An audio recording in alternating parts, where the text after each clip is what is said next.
Morning. I've recently finished reading a book called What Stalks Among Us by Sarah Hollowell. And this did not turn out to be quite the kind of book I expected, and I mean that in a good way. So the main characters, Sadie and Logan, are in their final year of high school and they're looking forward to going to college together. But before that, they have an end of year school trip to an amusement park, which Sadie is actually extremely not looking forward to. And kind of understanding her feelings, her friend Logan offers to skip the field trip and instead go on one of the many road trips that they like to go on together. Like they have a habit of just driving out to look for unusual and interesting things.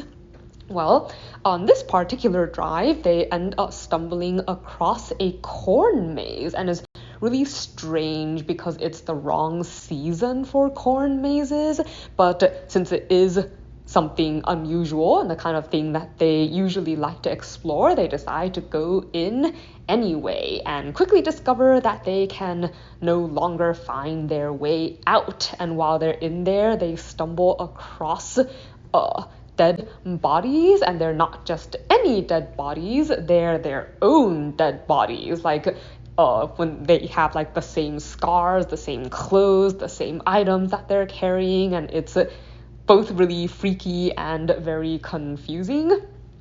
And they quickly learn that there's a lot of really odd things going on in this maze, like beyond the fact that they can't find their way out of it. Like not only do things seem to move around, like they find different rooms, for instance, with memories that replay, or rooms full of stuff that is apparently left over from other people who have been trapped in this maze before them, and they need to find a way out, or else like they're not sure how many attempts they will get before the deaths, I guess, that they have witnessed in the form of their own bodies and stuff catch up to them.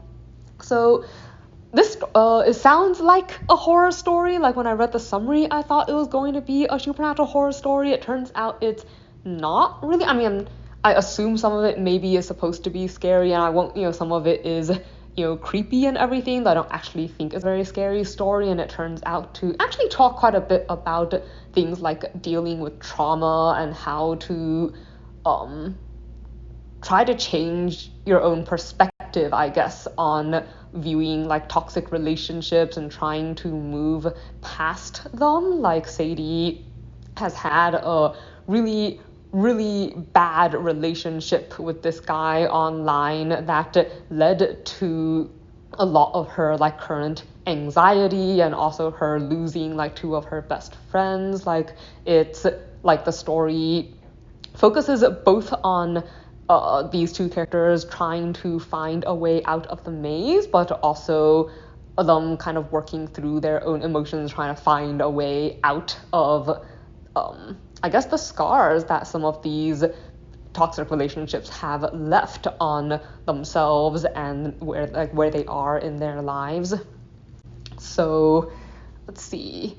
I thought it was really interesting how the setting of this story was kind of like this one giant magic escape room, or like lots of escape rooms, like the many different places that they find in the maze. Like you follow the characters as they start to work out like the little mechanisms of how the maze works, and the kinds of clues that they can pick up from these different rooms, and using like piecing together all of these things in order to find a way out. And like both characters are the kind of people who have read like a lot of stories, know quite a bit of, typical trends and stuff in science fiction or fantasy, and they use this knowledge along with their own wits to try to make sure they don't do stupid things, I guess. Like there are moments of denial, like not wanting to believe like what is happening, but for the most part, like that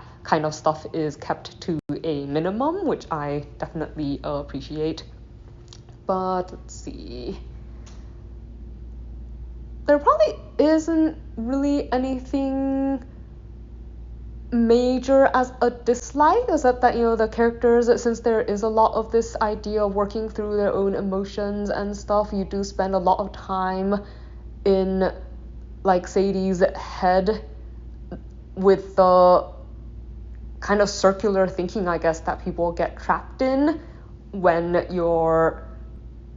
you've gone through something serious, and like you maybe blame yourself for it, but you shouldn't blame yourself for it, and there's a lot of this circular thinking going on. But on the whole, like I said, this is actually a major focus of the story, so I don't really consider it a flaw. It's just how the story is structured, and I do think it does a really good job of combining that aspect with this mysterious maze and having everything fit together really nicely in the end.